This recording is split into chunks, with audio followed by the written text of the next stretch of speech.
ہوائی جہاز اڑا، ہوائی جہاز آدھے گھنٹے کے بعد مثلا کوئٹہ پہنچا. نواب شاہ میں تو کوئی ایسا ایئرپورٹ ہے نہیں، آرمی کا تو ہے لیکن پبلک کے لیے تو کوئی ایئرپورٹ نہیں ہے. میں آدھے کراچی جاؤں گا تو 3-4 گھنٹے وہ لگیں گے، 4-5 گھنٹے ایسے بعد میں پہنچا. تو اب جناب علی میں کوئٹہ پہنچا، اور جب میں کوئٹہ پہنچا تو وہاں پر نماز فجر کا اول وقت ابھی داخل ہوا ہے. اب آپ نے توجہ کی، نماز فجر کا وقت ابھی داخل ہوا ہے. کیا ہوا؟ سوال کرنے والے نے سوال کیا اور جواب آیا.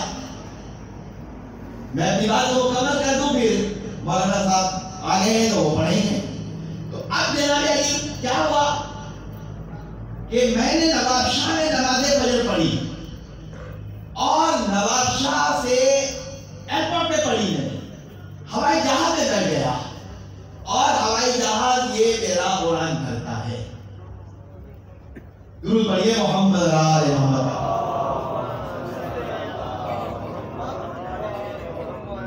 سائمہ گھال کے مکمل کرنا تھا، بس میری گھال مکمل تھے تو تمام کو خطاب شروع کیے.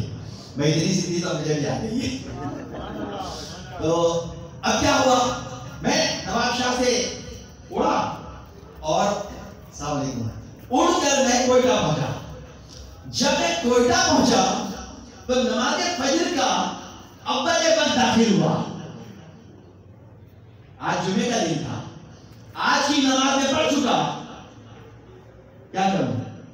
آدھے گھنٹے میں کوئٹہ پہنچ گیا اور آدھے گھنٹے کے بعد وہاں نماز فجر کا وقت ہوا. علماء حیران ہو گئے، اس کا جواب کیا ہونا چاہیے.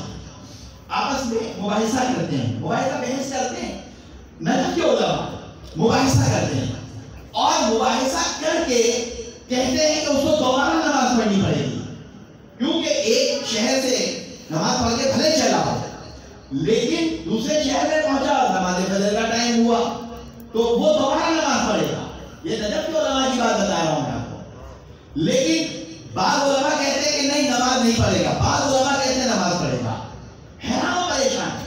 اتنی دیر میں آیت اللہ العظمى السید محسن الحکیم طباطبائی تشریف لائے. ان کا درس خارج ہوتا تھا. درس خارج ایک آخری لیول کا درس ہوتا ہے. کیسے ہوتا ہے؟ مولوی صاحب بھی بیٹھ چکے ہیں، ہم نے بھی کچھ نہ کچھ چوچے ماری ہیں اس کے اندر. تو اب جناب علی آقا حکیم کے سامنے یہ سوال رکھا گیا کہ آقا ایک آدمی نواب شاہ میں نماز پڑھ کے چلا ایئرپورٹ پر، کوئٹہ پہنچا، نماز فجر کا وہاں کا وقت آ گیا تو آقا حکیم نے لکھا کہ قال موسیٰ بن جعفر، قال موسیٰ بن جعفر. جناب امام مسلم کاظم علیہ السلام نے فرمایا کہ ہفتے میں 33 نمازیں واجب ہیں، بس جناب جب یہ اپنا فریضہ ادا کر چکا تو اسے اب دوسری کوئی 36ویں نماز نہیں پڑھنی ہے.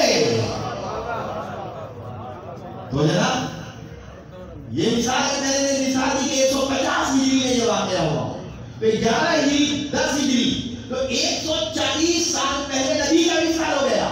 140 سال کے بعد یہ مسئلہ امام سے پوچھا گیا اور 14 تقریباً سمجھے 1250 سال کے بعد یہ مسئلہ شیعہ عالم کے پاس آیا اور شیعہ عالم نے کہا کہ قال موسیٰ بن جعفر. اس لیے وہ حدیث اس زمانے کے لوگوں کی سمجھ میں نہیں آ رہی تھی. یہ آج کے زمانے میں کہ جب زمانہ بدل گیا، زمانے کا انداز بدل گیا، زمانے کا طور طریقہ بدل گیا، ہوائی جہاز ایجاد ہو گیا، یہ جدید دور آ گیا. جب جدید دور آ گیا تو اسلام نے دین کو مکمل کر دیا. تم دین سے غافل ہو اس لیے کہ آل محمد کے راستے سے ہٹے ہوئے ہو. آل محمد کے در پر آؤ گے تو ہر دین کا مسئلہ ان کے پاس موجود ہے. آنے والے قیامت تک کے سوالات آتے رہیں، آل محمد اس کے جوابات دیتے رہیں.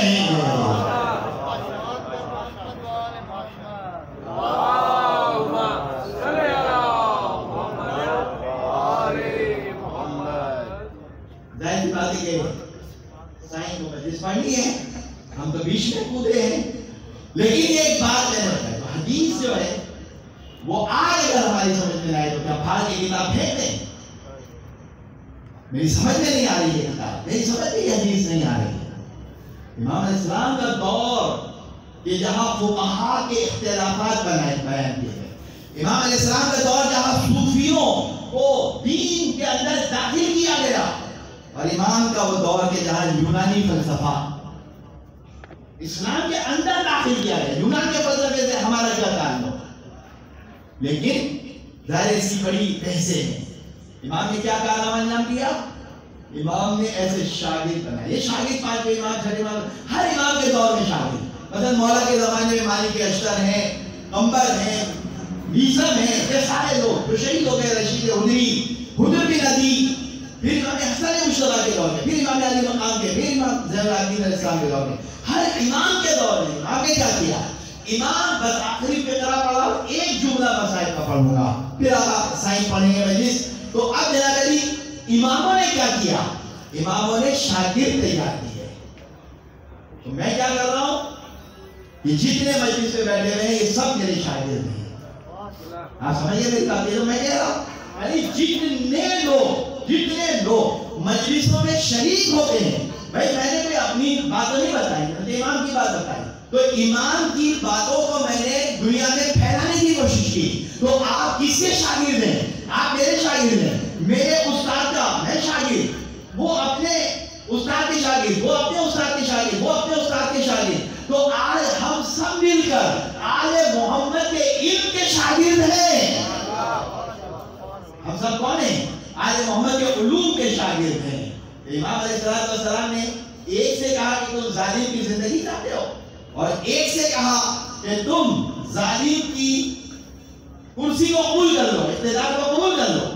وہ آئے، بڑی تفصیلات ہے، میں ایک جملہ بیان کر رہا ہوں. امام نے کہا کہ تم اسے ایک وعدہ کرو بس، تو میں تمہیں 3 وعدے کرتا ہوں. تم ایک وعدہ کرو، میں 3 وعدے کرتا ہوں. مولا میں آپ سے کیا وعدہ کروں؟ امام نے فرمایا کہ جب تمہارے ہاتھ میں کوئی اقتدار آ جائے، حکومت آ جائے، کوئی عہدہ آ جائے، تو تم ہمارے چاہنے والے شیعوں کا خیال رکھو گے، تم شیعوں کی حفاظت کرو گے، ان غریبوں کی حفاظت کرو گے، یہ وعدہ کرو. اس نے کہا علی میں یقین ہے کہ مولا میں وعدہ کرتا ہوں کہ میں شیعوں کی حفاظت کروں. پھر ایک مرتبہ چوٹ کھائی ہاتھ میں جماعت کی وجہ سے. ظاہر سی بات کہ ایک علی کے اندر خزانے ہیں.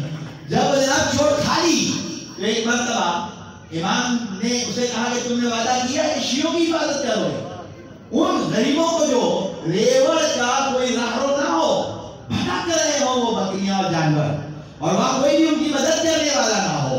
امام نے فرمایا کہ تم ان کی حفاظت کرو گے تو میں تم سے وعدہ کرتا ہوں تم تلوار سے قتل نہیں ہوگے، تم جلا وطن نہیں ہوگے، اور کبھی غریب نہیں ہوگے، تمہارا ہاتھ کبھی تنگ نہیں ہوگا. یعنی میں نے ایک وعدہ کیا کہ میں مومنین کی خدمت کروں، جتنے بھی ساتھ ہیں میں خدمت کروں، اور جناب امام نے 3 وعدے مجھ سے کر لیے. تو مومنین کی خدمت کریں، مومنین کی خدمت کا نتیجہ امام 3 وعدے کرتے ہیں. لیکن امام علیہ السلام خود کس قدر مومنین کی حفاظت کرتے ہیں. مثلا علی نے یقین کو کیسے کیسے بچایا، یہ اللہ واپس کر دیا، غلط وضو کا طریقہ، امام نے کہا بس یوں کرو یوں کرو. امام حفاظت کرتے ہیں، اور جب امام حفاظت کرتے ہیں، امام نے علی نے یقین کی جان بچائی. لیکن خود امام ایک ایسے قید خانے میں کہ جو بہت سندھی بن شاہد کا بہت اندر ایک قید خانہ تھا، تنگ، اور امام کے ہاتھوں میں ہتھکڑیاں اور پیروں میں بیڑیاں اور گلے میں توپ، ایسے عالم میں امام کو زہر دیا گیا. اور امام علیہ السلام کا جب جسد مبارک باہر نکالا گیا تو ہتھکڑی اور بیڑیوں کے ساتھ بغداد کے پل پر رکھ دیا گیا اور کہا گیا کہ یہ رافضیوں کے امام ہیں، ان سے جو بھی آ کر تشییع جنازہ کرنا چاہے وہ آئے. انا للہ و انا الیہ راجعون. درود پر محمد و آل محمد. آگے محترم مولانا